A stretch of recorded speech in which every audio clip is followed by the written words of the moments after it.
The work that William Jacobson does at Legal Insurrection, legalinsurrection.com, I've been following for years. Tony Katz today. Always a pleasure to be with you guys. Find everything I do over at tonykatz.com.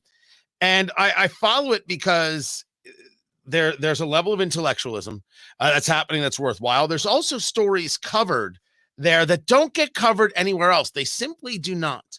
But it is William Jacobson's push in exposing what DEI is doing in a whole host of places that really needs to be addressed. So when I got my emails, I get emails from them, from EPP, a project he has called the Equal Protection Project, about DEI and about New York, the state of New York and the STEP Act.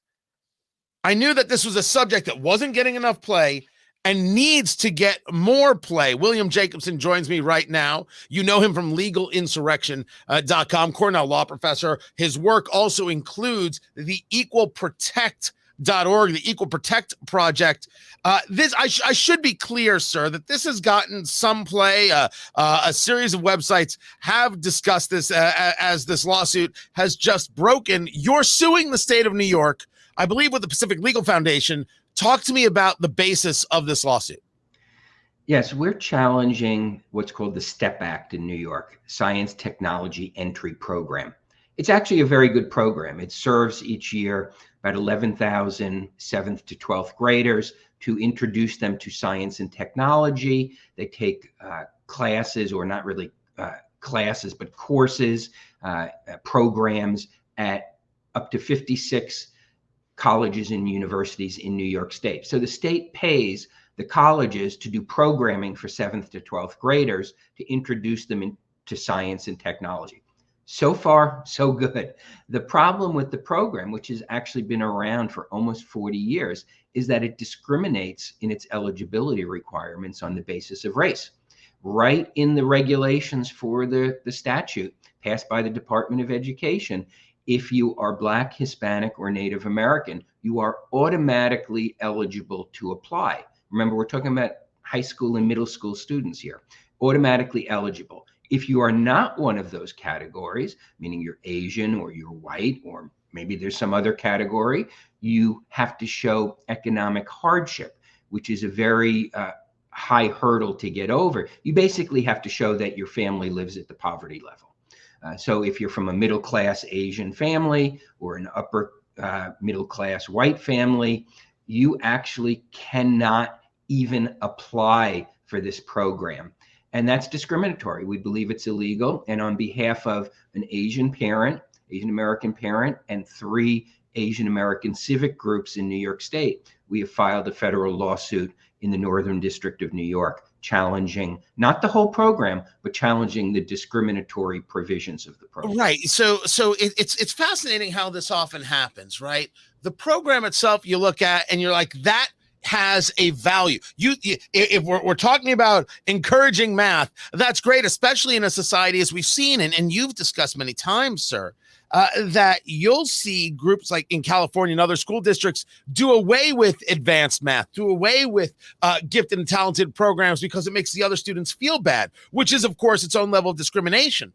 But you're talking about here how DEI works as a discriminatory factor. Talk to me about, not only in this program, but in other programs that your group, equalprotect.org, has looked at, how DEI engages and actually promotes discrimination. Well, remember, this program existed long before what we commonly now call diversity, equity, and inclusion, but the concepts were the same. The concept was that it's okay to discriminate against certain races to help other races, to achieve some sort of balance. And that concept has been around for a long time. It's now expressed as diversity, equity, and inclusion, but this New York State program has been on the books for almost 40 years. And so we have challenged similar programs. It is a very common construct that you have different eligibility requirements where certain races, typically African American, Black, Hispanic, are automatically eligible for something, whereas people who are not that, who are not so-called BIPOC, have hurdles to jump over. And you can't have different standards for different students based on race. That's not lawful. But that's very common. And at equalprotect.org, we have challenged, I think, 20 of these programs. Before we filed this lawsuit, we actually challenged the programs at 7 medical schools in New York State who were implementing the STEP Act. The argument being, you can't take state money and say, oh, well, we're just going to administer it in a discriminatory manner because that's what the state requires. Well, no, you don't have to take the money. You don't have to have these programs, but you don't have the choice of taking the money and then discriminating. So we started by focusing on the colleges, got a lot of publicity, or I should say the medical schools, got a lot of publicity for that. And that has evolved into this federal lawsuit. And that's typical of what we do. We want to take down the systemic racism that has been injected into our society through DEI.